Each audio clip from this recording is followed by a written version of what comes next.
Welcome. In this breakout room, Casey Lang, Cybersheath Vice President of Compliance, will interview Tony Buenger, Director of Governance, Risk, and Compliance at SecureStrux, a CMMC third-party assessor organization, on his perspective on CMMC. Tony has decades of experience in Department of Defense, cybersecurity consulting, planning, and implementation. He is a retired Lieutenant Colonel with the U.S. Air Force with 22 years of service, 15 of them with the Pentagon and other DoD agencies where he helped modernize security infrastructure and systems. Thanks for joining us today, Tony. Hey, Tony. Thank you for joining us today. CMMC has become a credible framework for the defense industrial base and the role of C3PAOs in guiding organizations through this complex compliance landscape. Let's dive into your unique perspective as a C3PAO. Sure. You're correct that each organization is unique, and at the same time, each must meet the same CMMC standards. We all think we know what those standards are. We try to standardize on those standards as much as possible, but it can be very challenging for small to medium businesses, as we've been seeing for over the last 2 years that CMMC has been in existence. So regardless of the company size, the standards are the same. And to meet those standards requires proper resources. You're going to hear me talk about this, about people, processes, and technology. We've heard that before in the IT and cybersecurity world, and that's still true when it comes to CMMC. So basically, the standards are the same, and to meet these standards requires the proper resources. Like I said, the people, processes, and technology, along with the budget in place to pass, a CMMC assessment. So we're going to talk about, CMMC, how to pass the assessment, how to get ready for the assessment. But if these resources aren't available, in any form, then it will take a lot longer to prepare. As a C3PAO, we keep that in mind as we approach an assessment. We would expect a smaller footprint with respect to those people, processes, and technologies when it comes to those small businesses, but they must still meet the stringent CMMC requirements of a larger company. So, we've seen that small company must meet the same requirements as a large company. So how do they do that? So we'll talk about that a little bit more in this session. We are a C3PAO, but acting as a consultant for an organization seeking certification, we keep this in mind as we are conducting a gap analysis and assisting that company in preparing for a CMMC assessment, in which another C3PAO must assess, by the way. So, we'll talk about that later. As a C3PAO, we can do the formal assessment, or we, as a C3PAO, we can actually do the consulting to help an OSC prepare for their CMMC assessment. So you mentioned that there's kind of the distinction between small and large defense contractors across the defense industrial base. How do you establish kind of the unique needs of each organization while maintaining the rigorous standards that are unfolding as it relates to CMMC? Yeah, that's very tough to meet those unique challenges, and they are unique for the for the company, for the small company. Basically, it's going to take them a little bit longer, or a lot longer. It's hard to quantify to get ready to meet those CMMC standards, because, as I mentioned earlier, they may not have the people, processes, and technology, along with the budget to have the proper, what I like to call PPT, in place to really get ready for CMMC. So I recommend that their unique challenge as a small company is take the time needed, and it may take over a year to prepare to become ready for CMMC. So basically, that's the perspective I take when it comes to a smaller company. It's going to take you a little bit longer, so prepare now. To get an independent expert that can help you prepare. And keep in mind that that's just not technical architecture; that's your non-technical as well. What would you see as the most common challenges, especially in that small to mid-size defense contractor range when it comes to achieving compliance? And your role as a C3PAO, how would you advise kind of overcoming some of those challenges? Sure. And this, the biggest challenge I see, and it crosses all sizes of a company, whether small, medium, or large, or global conglomerates. The most common challenge I see is with properly defining CUI, and hence improper scoping occurs. And we're going to talk about what scoping is. But what we've seen, and we talk about this a lot, is that the companies do not know how to classify, categorize what their CUI is, cannot define it. And if you can't define it, then you can't properly isolate it so you can protect it. And that's really where scoping comes in. So if we don't define CUI properly and scope it properly, then the OSC, no matter what size company, is at risk for not successfully passing a CMMC assessment. In some cases, the company doesn't have the knowledge to confidently, know how to define and protect its CUI. So we're seeing that as a common challenge. Don't know where to start. A lot of companies want to start, but you just don't know where to start. And really, the key is once you get that down, then then I think they can get down the right path and start heading toward the right direction. But facetiously speaking, does anyone know what the definition of CUI is? Getting beyond that, do what you can, understand, the proper sources like NARA, the CUI registry. If you're generating CUI, understand, how to mark that, and that'll help drive that scoping, isolating that CUI, and developing what I call a secure enclave. That environment that is just solely there to protect your CUI. So bottom line is, it's important to get that scoping right. And we spend a lot of time as a consultant with these companies on getting that right. If they don't get that right, then they're just going to go, down the wrong railroad tracks to begin with. So we're making sure that they get down the right railroad tracks. So once again, if this isn't done correctly, then the train's going down the wrong way. So that's what we do in the beginning. Some companies do have that right. They do have their CUI scoped properly. They're defined that secure enclave. They're building it, but then they run into the next common challenge, just focusing on the technical. And I think we might talk about that later, but I don't want to get into too much detail on that. They forget the non-technical aspect of it, which is the people and processes of the PPT. Absolutely.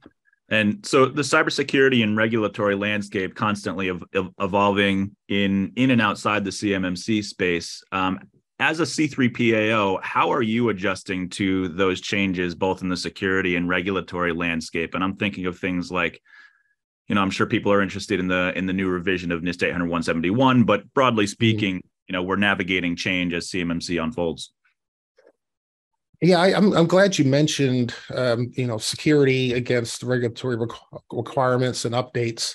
For example, we hear constantly that that compliance does not equal security, and that's true. So you got to be cognizant of both those components of security and understanding your compliance requirements. You must first, be looking at both. First, with the security threats, the company must have a viable, resilient security operations capability. Just to keep it simple, this doesn't mean that you're going to stand up a robust security operations center and you're done. You got to have a viable operating cybersecurity program in place already. Once again, it's all about putting the proper people, processes, and technologies in place to mitigate the risks from those threat agents. So you got to have that first before you even consider what compliance requirements you need to meet, whether CMMC, GLBA, GDPR. You got to have a robust cybersecurity program in place, understanding your threats and the risks that those threats pose to your organization. On the compliance side, companies are finding that they must balance multiple compliance requirements. As I mentioned, HIPAA, CMMC, GLBA, just with the universities alone, I know from my personal experience that they're balancing those three as we speak, GLBA, CMMC, and HIPAA. So how do you balance those and keep a viable cybersecurity program? But, that's something we could talk about for another time. That's a whole nother session. But as a C3PAO, our focus is to stay up to date for what is required of us to assess OSCs in a fair, equitable, and objective manner. There are various forums, groups, and platforms that C3PAOs use to collaborate and share information, whether it's the C3PAO Stakeholders Forum, the monthly CMMC town halls hosted by the Cyber AB, our weekly Friday morning C3PAO meetings that we have with the Cyber AB, as well as keeping abreast of any media or government reports coming out with on the status of the CMMC. So it keeps us busy on the C3PAO side to maintain and keep up to date on the latest there. So that's pretty much how we keep abreast on both what I call the cybersecurity program side, keeping abreast of the threats and the risks they pose to your company and meeting those compliance requirements, including CMMC. Yeah, absolutely. And it's always felt like a little bit of reading the tea leaves as things change. So I'm happy that you shared that perspective. Yes.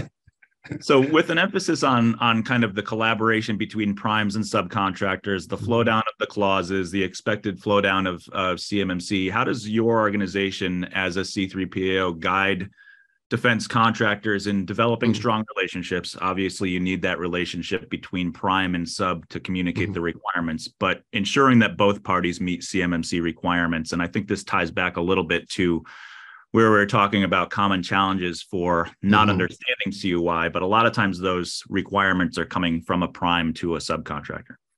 Exactly. And as a C3PAO that may be scheduled to conduct either the prime or the sub's CMMC assessment, we cannot provide them with any advice on how both parties should scope their environments. I've been in that situation to where as a consultant, we're talking to both the prime and the sub at the same time. In some cases, the prime and the sub may not have a direct relationship from a technical architecture perspective, while some may be technically intertwined. So that's where, going back to scoping, understanding their relationship, the non-technical and the technical relationship. Basically, maybe sharing a secured enclave that protects CUI between the two parties, the prime and the sub, or the prime and multiple subs. Which would expect to see a very complex secure enclave, non-technical and technical. On the CMMC consultant side, working with a prime and any of its subs, we gather as much information as we can with respect to, what the contract or the contracts may call for and work with that. So basically, as a consultant, we need to actually both, as the assessor or a consultant, we need to really understand what the contracts say and what their responsibilities are and ensure that they convey that to us very, very clearly. It sounds easier than done, but that's the truth. We've had some clients where sub has close technical ties to the prime. Many inherited, shared technical controls and even non-technical controls like physical security processes, things like that. But where they get slowed down in preparing for a CMMC assessment is misunderstanding or not agreeing to proper scoping. Remember scoping I talked about 10 minutes ago, and clear roles and responsibilities. So what I'm seeing in a lot of cases is between the prime and sub, and it's more prevalent than you realize, is that they do have a synergy there and they don't have a clear understanding of what the proper scoping is. They can't agree to, well, I'm responsible for this, you're responsible for that. And so they get wrapped around that. And until we can get wrapped around that, we can't get the scoping right. And we can't really go down the right train tracks in the right direction. So, and also to be frank, sometimes politics comes into play between the parties. While we as their CMMC consultant, we try to stay as fair and objective as we can be, but sometimes the politics gets in the way, and it kind of stops them in their tracks. So and we just have to try to guide them into just, in what is the right approach for them to take when it comes to proper scoping and defining their roles and responsibilities. You I hope alluded that to answered the question there. Yeah, absolutely. You alluded to CUI being kind of critical to the scoping equation. And I imagine there's kind of an interface between a subcontractor and the prime in understanding what CUI is, and maybe even often primes engaging with end customers. But any advice for defense contractors when it comes to having those, establishing that relationship to get clarification on what CUI is, how it exists as it relates to DFARS projects? Yeah, that's a great question, and probably once again going back to defining CUI is one of the common challenges I see, and what we're finding out in practice is between the prime and the sub is agreeing on the definition of CUI within their realm. We see that quite a bit, and we've been seeing what I call the overinflation of defining CUI, meaning that whether it's the prime, the sub, or the DoD agency, they're slapping CUI on everything just to cover themselves. But as you may know, I think that causes bigger security issues than not. So you got to be very, very deliberate in how you're defining and categorizing your CUI. Who's generating CUI? Many times the sub is generating CUI, and the prime must agree to, how they're marking that CUI and how they're protecting that CUI. So it's a back and forth between the two. But once again, it's going back to understanding what their CUI is, how to protect it, and the roles and responsibilities on who should be protecting it. It's not easy. It's not an easy equation to solve, but it can be solved. So you alluded to the financial burden of implementing control requirements for CMMC and how that ties to resourcing. Right. Advice for defense contractors, kind of the full gamut, small to large, on accomplishing these cybersecurity requirements with the financial realities of their operation. Right. Very, very good question. That dang dollar signs get in the way all the time, doesn't it? So, but with any significant IT or cybersecurity requirements or system that you need to build, it takes time to plan, design, build, test, implement. Oh, what does that sound like? Yeah, your SDLC, right? Process. You got to have an SDLC process, even if you're building a secure enclave for CMMC or you're preparing for CMMC. As a GRC guy, governance, risk, and compliance guy by nature, it must be planned from the top down, to ensure that all stakeholders are involved and that it's planned in a deliberate manner. For example, what I've seen, and I've been in organizations where I was an OSC, and to prepare for CMMC focused solely on the technical aspect, to where all this money was earmarked and spent on a technical solution that didn't consider all the other components, especially the non-technical components. Then they found that, oh my gosh, we need to kind of make a left-hand turn here with our technical solution to meet some of the other non-technical requirements. So basically, you can't be building in an ad hoc manner, or letting the IT guys do it, because this is more than an IT effort or cybersecurity effort, preparing for CMMC. So if you're building it in an ad hoc manner or from the bottom up, it's going to extend the time and increase the cost in preparing for CMMC. Preparing for CMMC, becoming CMMC certified is not a zero-sum game, as I like to say. It's going to require an investment in your, with resources, the people, technologies, to build that secure enclave, as I talked about earlier. So it can be costly. You need to understand it's going to cost. Now, how do you afford those costs? The smaller the company, the more those costs may have a detrimental or some kind of significant impact to the company, bottom line of the company. So my recommendation is to, take it over the long haul. CMMC is not a zero-sum game, as I mentioned, which also means that you can't do it overnight. So for a small company, I recommend, have an 18-month roadmap on how to get prepared for CMMC. Doesn't mean you wait for month 12 before you start. You start now, but you got to have that roadmap. Here at CoSecureStrux alone, it took us about 18 months to get ready, just so we could afford to get to where we need to be. We didn't have 100% resources available 100% of the time. Who does? Not even large companies don't have the resources to apply to it. So once again, top down, have a strategy and a strategic roadmap on how you want to get there and how you're going to afford it. And you need to also, as I mentioned before, make sure you define everything properly up front. What CUI do you have in possession of? What CUI are you generating? Where is that CUI flow? How are you going to isolate that CUI so you can actually scope your environment and plan it properly? So bottom line to me is plan to take as much time as needed to prepare for your CMMC from the top down, meaning you have to have your leadership involved. This is not, once again, you're going to hear me foot stomp this all the time. I've seen this, and I was in an organization that had to get ready for CMMC that threw it all over to the IT guys. Oh, the IT guys will fix it.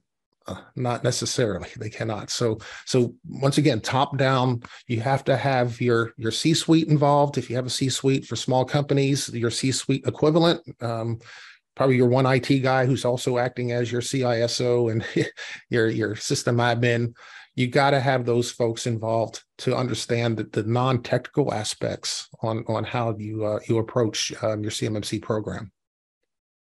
Terrific. So question on kind of, I imagine in dealing with your clients, whether those are C3PAO engagements or otherwise, you've seen different levels of maturity in organizations.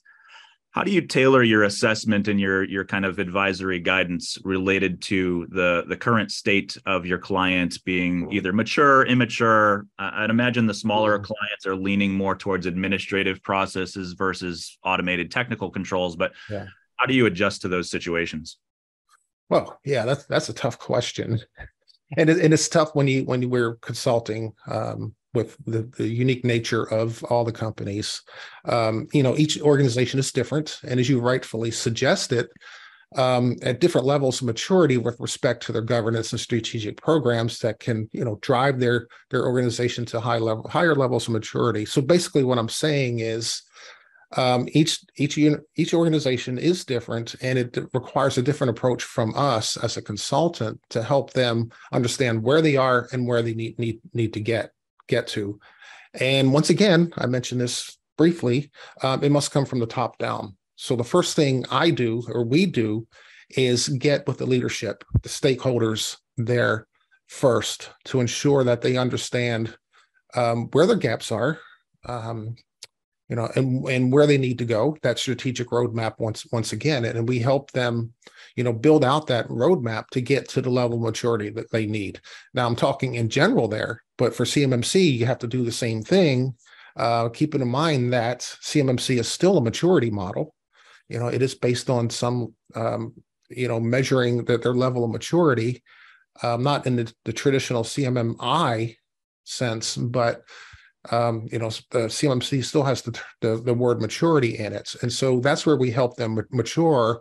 And we actually, we incorporate the risk assessment process in this we actually help them identify their risks to help them, meet the intent of that strategic roadmap to meet the objectives for CMMC and reach their overall cybersecurity goals as well.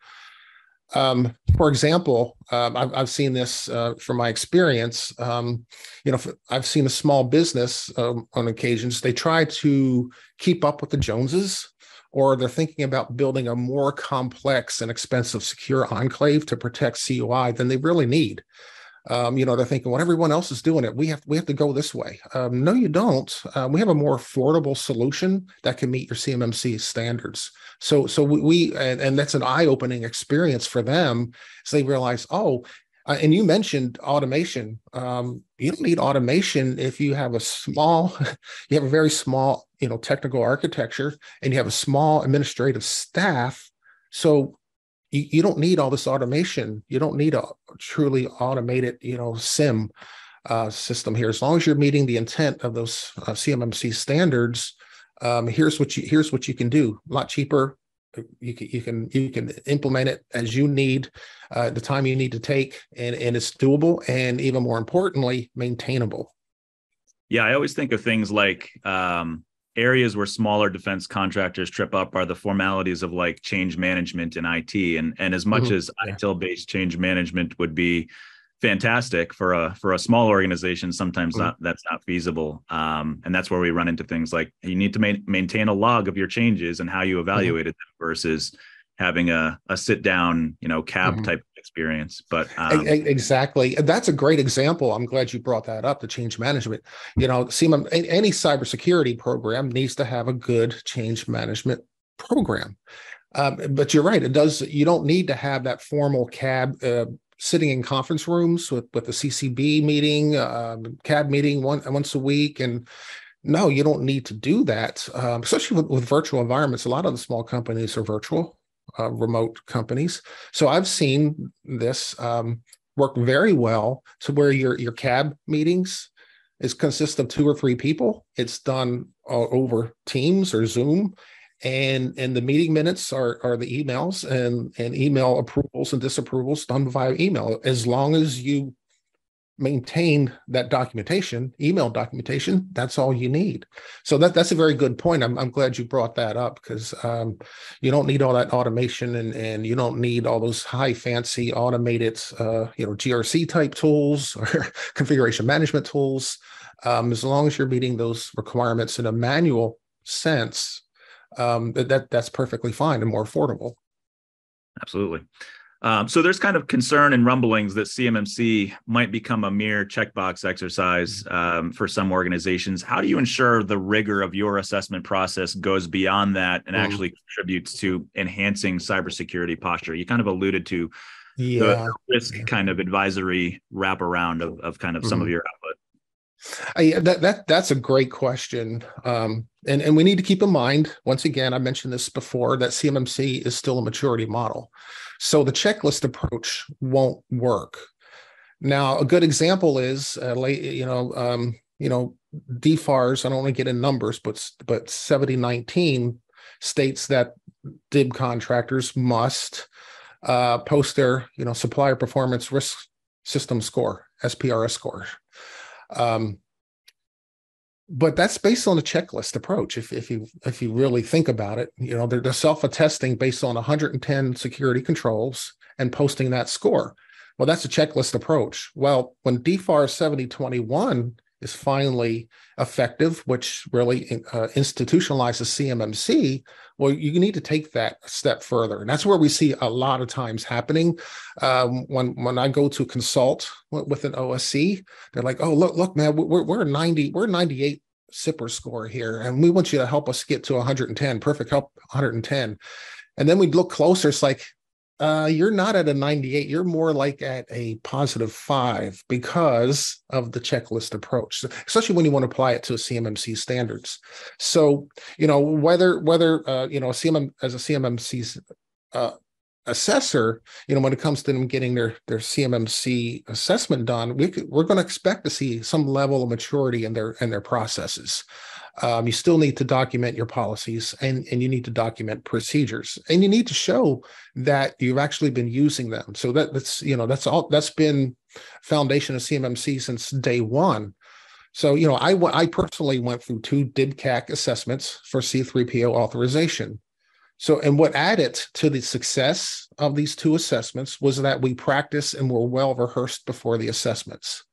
So we went through, you talk change management. That's a great example. These are small C3PO companies, small CCBs. No, really, we just had a CCB, not really a CAB that's over a CCB. We didn't have that multi-tiered organization, but we practiced it and we did it. We actually, had CCB meetings.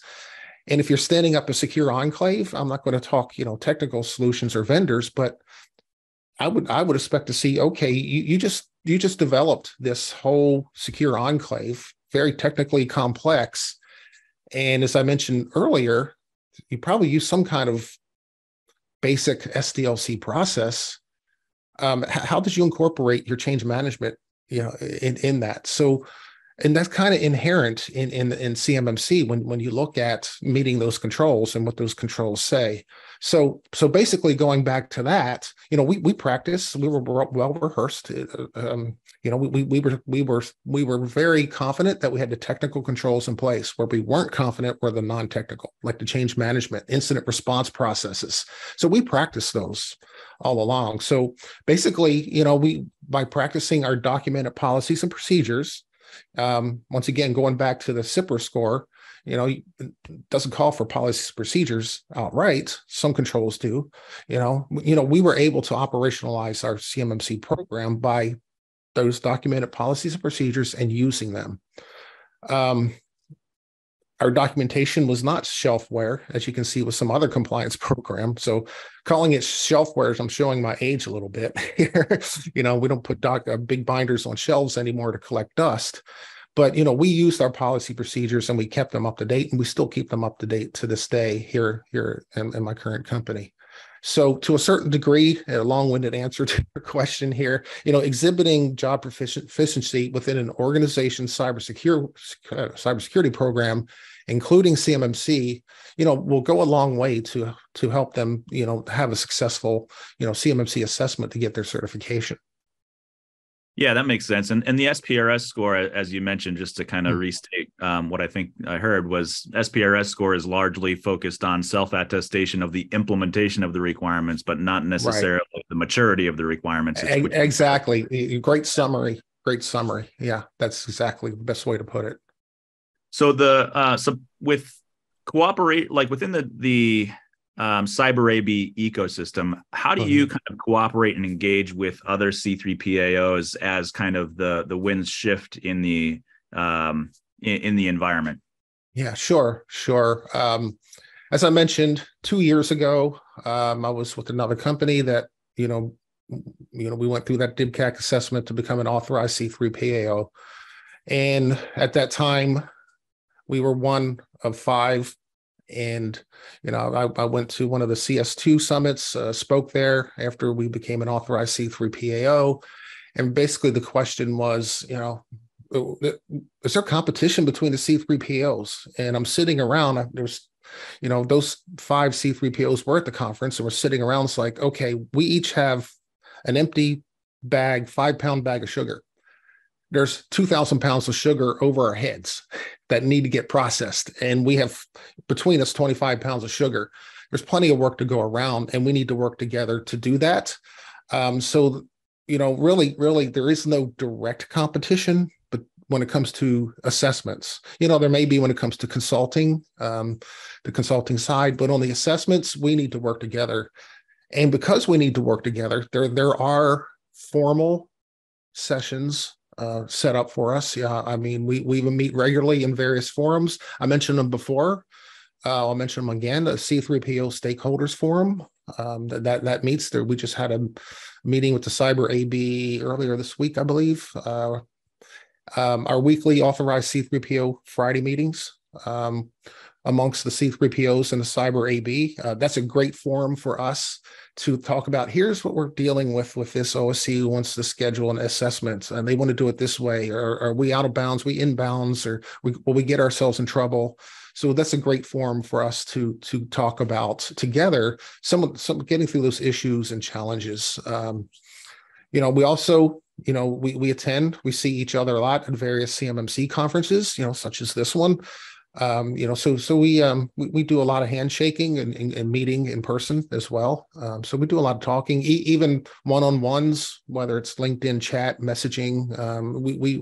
We bounce ideas off of each other quite a bit, and we need to do that because not everyone has all the answers when it comes to assessing, CMMC. The CMMC assessment process, isn't published yet. We're hoping that it'll be published after the final rulemaking, but at this point, we're ensuring that amongst us, there's almost 50 authorized C3PAOs now. Amongst all of us, we're providing fair, consistent, objective assessments across the board. So basically, that's what we basically we're working together. The C3PAOs are working together. How has the Cyber AB been at kind of facilitating that collaboration? And I'm thinking of this kind of as a feedback loop. You guys are getting a lot of feedback during your engagements. It sounds like everybody's kind of taking that feedback across the C3PAO space. Right. Yeah. And keep in mind that the feedback you get from the public town hall, the Cyber AB's public town hall, is different from the feedback that we get in a closed circle of authorized C3PAOs. It's going to be different.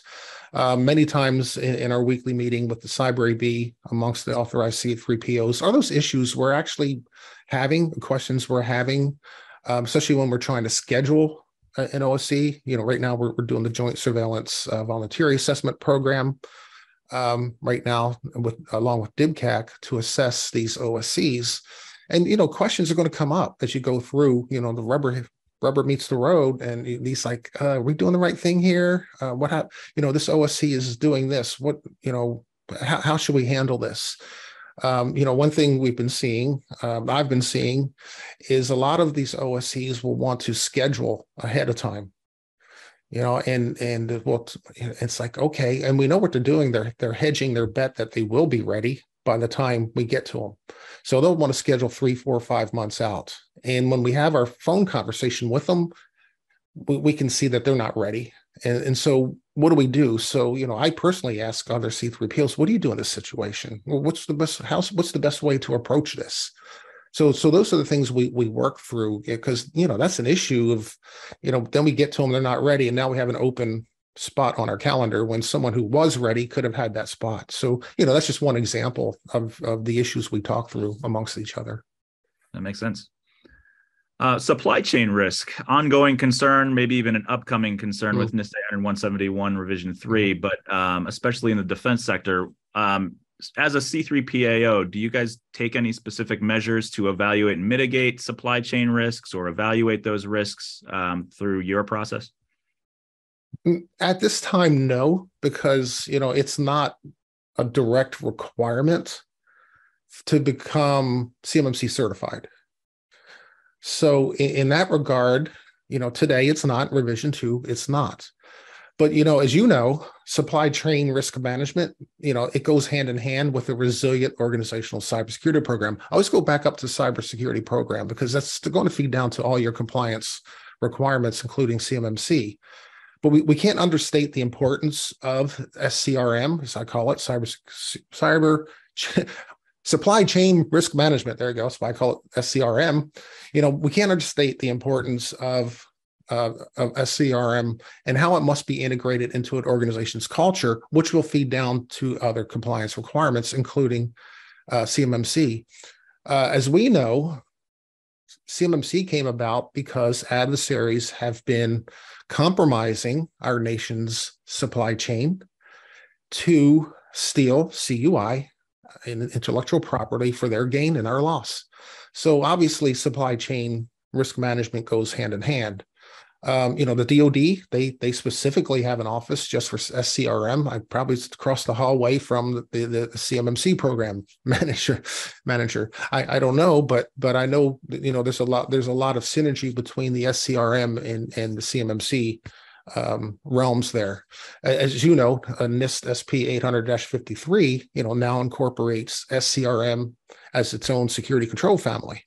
Protecting CUI is directly related to the need for DIB contractors, to protect that and to have a mature SCRM program. So we're seeing in revision 3, we're starting to see that come in a little bit. But keep in mind, right now, CMMC is a DoD endeavor. How is DoD going to incorporate SCRM within CMMC 2.01, 2.1, or 2.2, or 3.0, whatever that may be? But I suspect at some point we're going to see stronger linkages with SCRM and CMMC.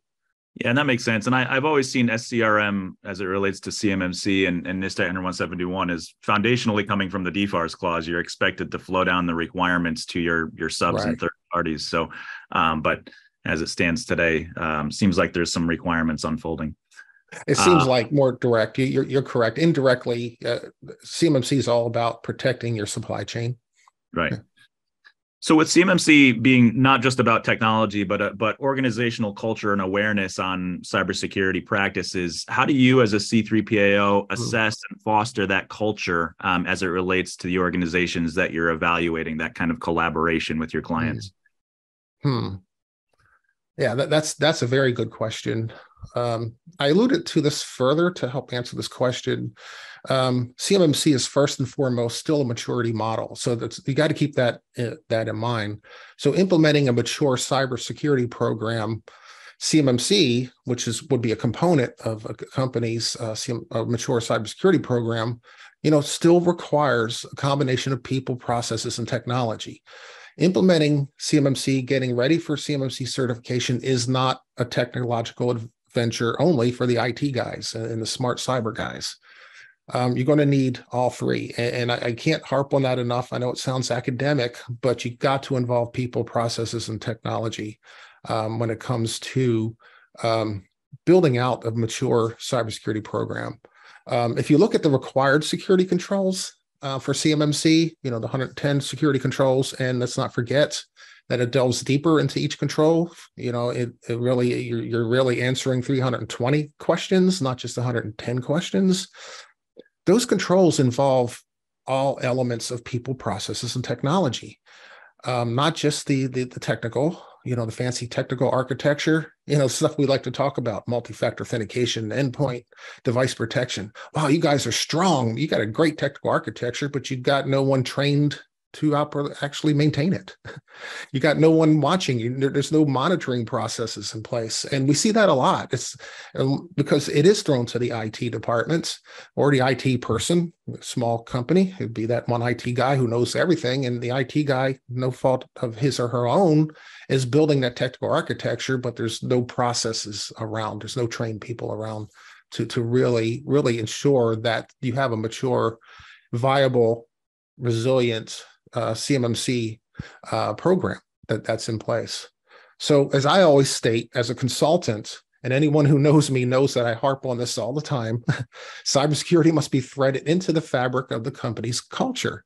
This fabric is made up of the people. Its processes to include documented and operational policies and procedures, appropriate technologies in place, of course, to ensure that the company maintains that resilient cybersecurity program. It's all about maintaining as well. And really, that's what CMMC is looking at. Are you able to sustain this over the years? It's not just, okay, we came in, you passed the assessment, one and done. Yeah, we are looking at kind of like a snapshot in time, but we're also looking at, when we leave here, are you going to continue on to ensure that CMMC is maintaining its standards? So through our discussion here, I've kind of seen this thread of maturity woven through kind of all of our talking points. That said, I've heard kind of firsthand C3PAOs taking this stance of, if it's not documented, then you're not doing it, which I think is just kind of said differently. It's the need for right sizing your processes, documenting your processes, and implementing those processes defensively. So I think across the defense industrial base, I think there's some, as we move from that checklist kind of approach to a more mature approach, the expectation is documentation needs to exist. Right. Okay. Yeah, I agree. Well, terrific. As it relates to kind of final question here, NIST 171 Revision 3, what's your read on that? Do you see significant implications for Revision 3 coming to fruition from its draft state, and any impact on CMMC assessment process or CMMC requirements broadly? Oh, you had to ask that question, huh? Of course. Well, to be honest, I'm not getting all worked up over the new revision at this time, because in my mind, it's too far off for OSCs or DIB contractors to worry about, especially when it comes to being ready for CMMC. Many OSCs have not yet implemented, 800-171 Revision 2 yet. In Revision 2, in my opinion, will be around under DFAR 7012 for quite some time. Remember, 7012 is that self-attestation of kind of the checklist approach of the 110 security controls. That's got to change first. So I recommend that OSCs continue to focus on DFAR 7012. We mentioned DFAR 79, which takes 7012 and you formally, document it in the SPRS system, and eventually, focus on 7021, which is a placeholder for CMMC Right. once the, final rulemaking is complete. So yeah, I'm throwing a bunch of numbers out, but basically, I'm not seeing OSCs really effectively implemented DFAR 7012 and 7019 yet, which are prerequisites for DFAR 7021 CMMC first. So until I see revision 3 coming into DFAR 7019 and 7012, I don't see flow down for 7021 coming with revision 3 yet. So what I'm saying basically with revision 3, is still ways out there for CMMC for compliance. When 7021 final rulemaking becomes effective, I can still bet you that 800-171 will still be under revision 2 for quite some time. How long? I don't know. I really don't know, but it's going to take time to, I have a chart that I show my clients on how the dominoes must fall first. Dominoes have to fall before you can even get to revision 3. So keep it in the back of your mind, what the changes are, prepare for them. I'm not no way am I advocating don't worry about it, but don't get too worked up about it. Get revision 2 tight first for 7012, 19, and eventually 7021 for CMMC until they turn on that switch, whenever that would be for revision 3.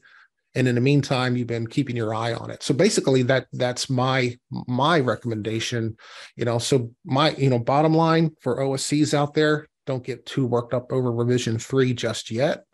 Keep an eye on it, focus on meeting the DFARS and CMMC requirements under revision 2 right now. Now for other compliance, I know we're not talking like GLBA, or GDPR, we're not talking GFARS, the DFARS here, but how's the NIST? How's that revision 3 going to affect some of those? Because GLB follows 171 as well. So that's a different story for a different book. But for CMMC, bottom line is get tight on revision 2 in the back of your mind, glancing over, understand the changes that revision 3 may bring. Because by the time, I'll be honest, I've been working for the DoD since I was 19 years old. So I've been doing this for about 10 years. But I've been in a DoD and I know things take a long time. And by the time maybe CMMC, the final rulemaking comes about, maybe NIST, Ron Ross and company have come out with revision 4 or revision 3.1. And so that's why just don't get too worked up about it. Keep it in mind so that you are ready when that time comes. Sounds like keep an ear to it and focus on the requirements at hand. So fantastic. Yes. Well, I appreciate your time today, Tony. Any kind of final closing comments before we end our session today? No, I don't. We always hear is CMMC going away? Is it ever going to happen? CMMC is going to happen because, as we mentioned earlier, we have threats to our defense supply chain today. We have to do something about these threats. And so you have to do your due diligence and meet those DFARS requirements in sequentially 7012, 7019, 7021. Some of you have to meet 7020, which is, those DIBCAC assessments. Keep doing that because our threats will not stop. The threats to our supply chain and CUI will not stop. They will only increase. And you can see in the news that our adversaries have been very successful at that. So what we have now in place, do your due diligence to really meet those and until CMMC is formalized in some form or fashion, whether it's with revision 2 or revision 3. Protect your sensitive data against those threats. Absolutely.